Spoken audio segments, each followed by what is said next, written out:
Welcome to the Millennial and a Boomer Walk into a Coffee Bar podcast.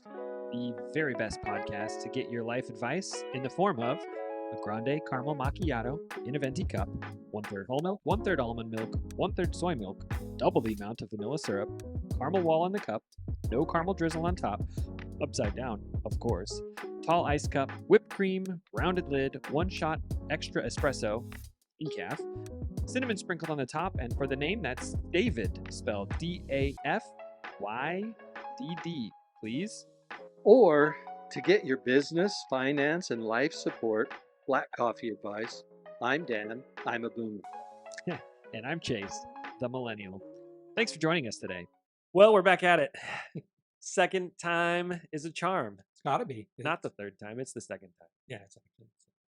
I'm looking forward to it. Yeah, at the end of the last episode, we talked about what we're going to be talking about this time, and that's running an effective meeting.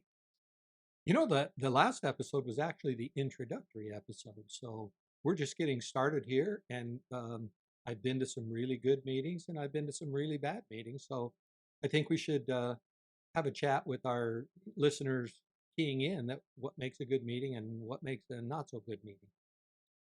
Well, I think we both got plenty of opportunity to talk about what makes a bad meeting. So maybe instead of starting there, do we start with a handful of things? These are things that are good meeting etiquettes. There you go. That's the positive twist on it. That's the difference between a boomer, me, and a millennial, you. Is I'm always out to say, oh, we got to fix what's wrong, and I think you're out there, hey, let's get positive and see what should be done in a meeting. So let's jump right into it. Well, to be fair, we will be coming back. This whole thing's coming back around at the end, but yeah, let's jump in. So let's talk about the first one here. I think it's really important that the managers and the directors and the folks that schedule a lot of the meetings catch this one, because we really only need to hold meetings when they're absolutely required.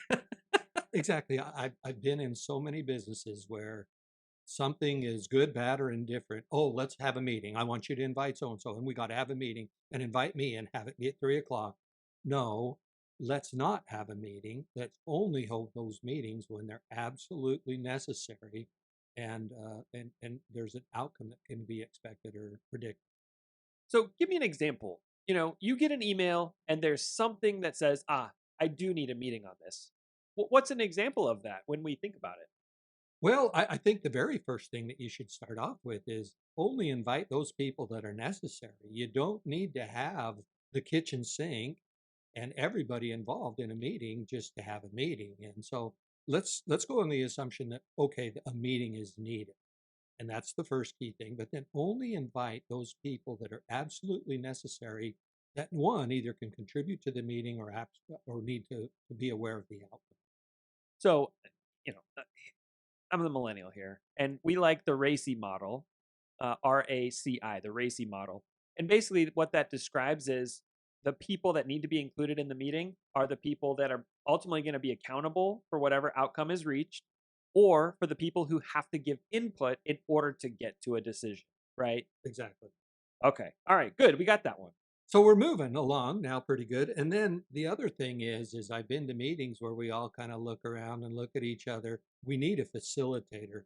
Now, typically that facilitator is the one that sets the meeting. Now, I've been involved in some businesses where they say, hey, would you set a meeting? And although I set the meeting, I'm not the facilitator. There's a third party, but typically it is the person that sets the meeting. Now, facilitator, big word that millennials don't use a whole lot. Let's break it down. What exactly is a facilitator? What is their role? What is their job in the meeting? Well, let's call it an organizer, maybe. That's probably a little bit more straightforward for you millennials that could really understand the straightforwardness, but someone that's going to really make sure that the meeting starts on time and ends on time. Too many meetings go over or don't start on the appropriate time. That's a very key thing for having a meeting, to start and end on time, but also someone that makes sure you cover the agenda. If you have 4 or 5 bullets and it's an hour meeting, you can't spend 59 minutes on bullet one and 1 minute on the remaining 3 bullets. So this facilitator or organizer would actually make sure you stick to the agenda and that you move on and don't get stalled chasing rabbits. There's so much. Okay, listen, there are some serious rabbit trails we could go down on this one, and I don't want to do that. But what I do want to call out is, I've been in a ton of meetings where it's supposed to end at 4 o'clock and it's 4:05 and they're still going strong. And really, when you break that down, what's happening here?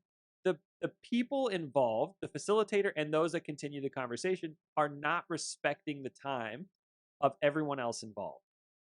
Additionally, they're not respecting whoever has that conference room or Zoom room at the top of the hour, right? There's absolutely nothing like someone standing out there clicking and waiting and looking at their watch, because it's disrespectful to the people participating in the meeting, and it's also disrespectful to the those people that actually need the meeting, who will run a good meeting on time if they were available to get in on.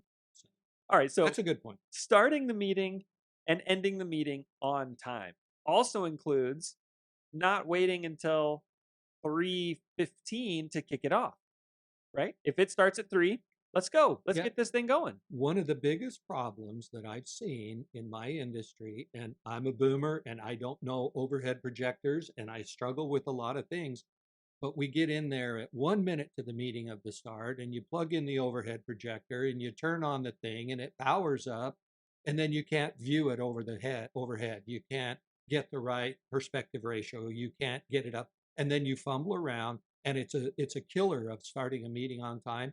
And it also makes the facilitator a little bit out of their element maybe, and someone looks and says, well, what's going on here? It's just a professionalism thing too, I think.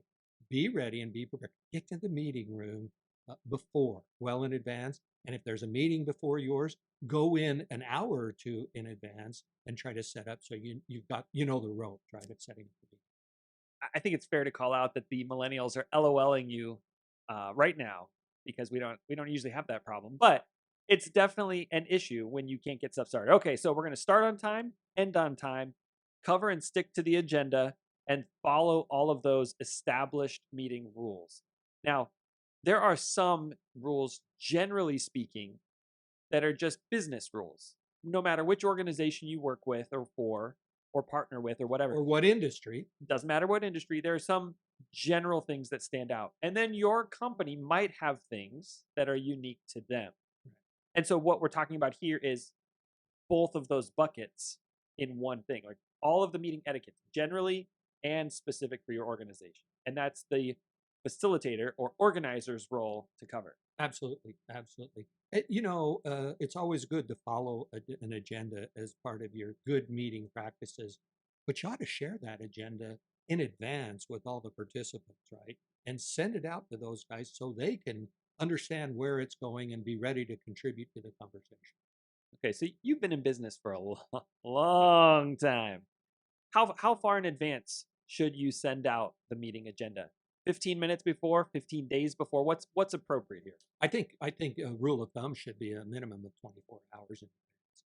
If you're continually setting up meetings and you're saying, "Oh my goodness," just the other day I had a meeting set up 3 minutes before the meeting started. Oh, I hope you can attend. Had no idea what the meeting was all about, nor was I interested. And by the way, I couldn't attend. So if you're going to be respectful to get people out there, you should set the meeting a minimum of 24 hours in advance. I get there's some underlying circumstances that would work, but share that agenda because it takes time to do some research to hold an effective meeting. It does. And there are some great books out there on leading effective meetings. My personal favorite, uh, Death by Meeting. There's just some great little tidbits in there of what to do, not to do, how to do it, how to run an effective meeting. So if you're looking for a good book recommendation, that's the one I'll throw out today. So the agenda helps, but so many times we look at meetings, and meetings are held for the sake of holding a meeting, Yeah. as opposed to finding a specific thing, maybe an expectation or an outcome, right? If everyone in the room is driving, everyone in the Zoom room, the digital room, is driving to the same thing. I need something to happen at the end. Some decision has to be made. that meeting will be effective because we're all trying to get somewhere, as opposed to, hey, we're all here to talk about something. Right. Talk to us about that. So I can actually, when I say share the agenda and share it 24 hours in advance, I also think you ought to have as part of that agenda an expected outcome. What is the end result of this meeting? Is it to deliver a brainstorm list of 20 different items, or is it to solve the budget problem that is specifically in the next week's budget that you need to have some resolution when you're going to be talking to management? It ought to be specific enough that you can share with it and everybody's rowing in the same direction. So let's break this down one step further, and here's why. If you have an agenda and you have a direction, let me change that. Let me talk about it from an education standpoint. Okay. From an education standpoint, one of the things that a best practice for a teacher is to start with the standard they're covering up front.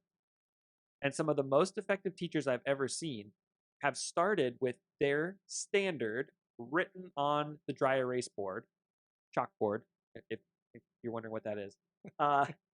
They start with it actually written out. You are going to learn about the radius of a circle today. Yeah. And everything that they teach for the next 40 minutes goes right back to you're learning a radius of a circle. And if you ask a kid at the end of that class, what'd you learn about? Learned about how to get to the radius of a circle.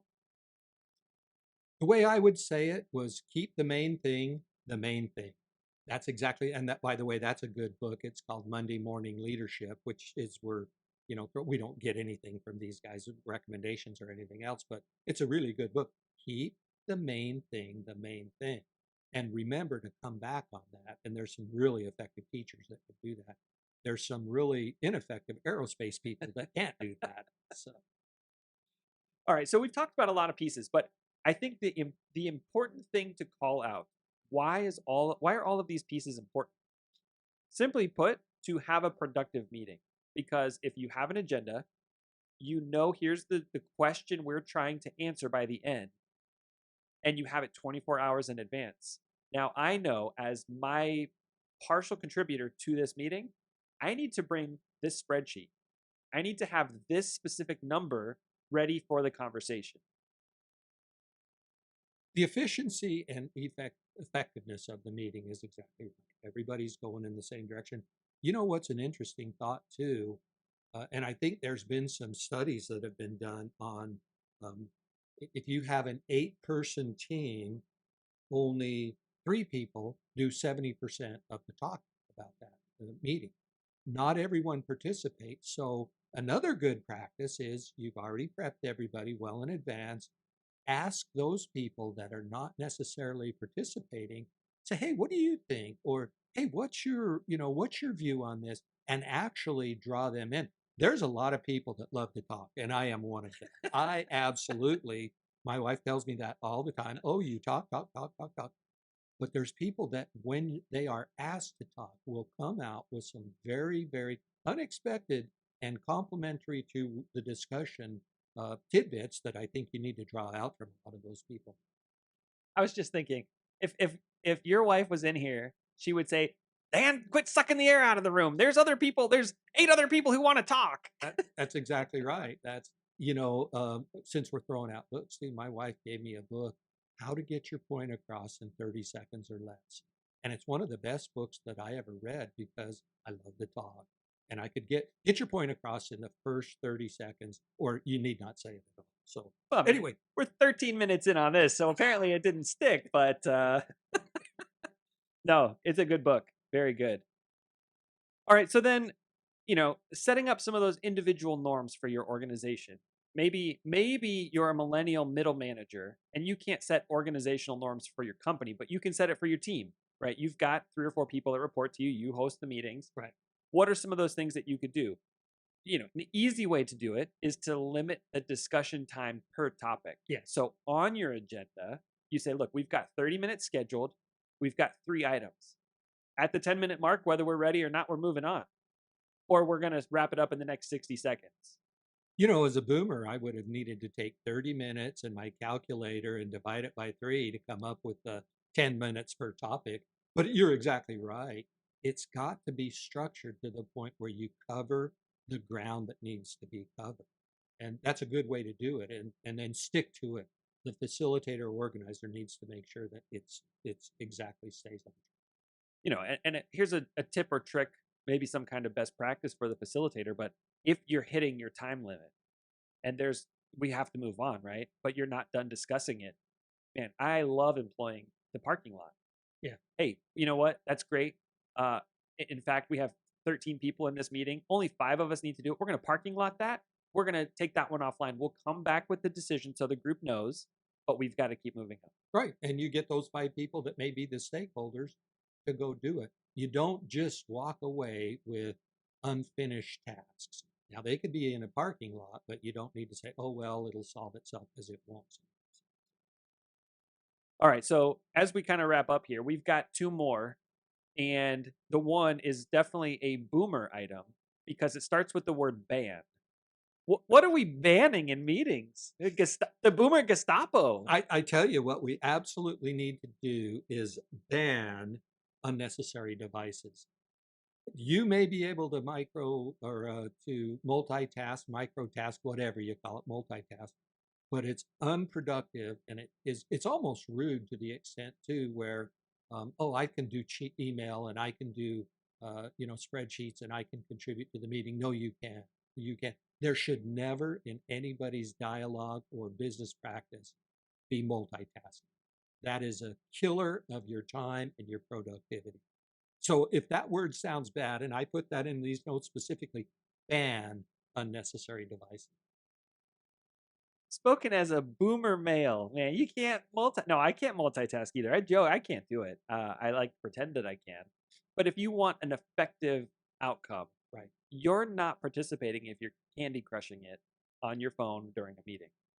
And I agree. If you think you should be multitasking, you should have declined the meeting and say, I'm not one of the critical few, all the way back up to number one. Do we have to have a meeting and invite only the critical people? If you're multitasking and not contributing, you shouldn't have accepted the meeting notice, and you should let the organizer, facilitator know, count me in. So, all right, so you've got one last item here. As the person doing the speaking, which it could be the 3 to 10 people throughout the meeting. correct. They're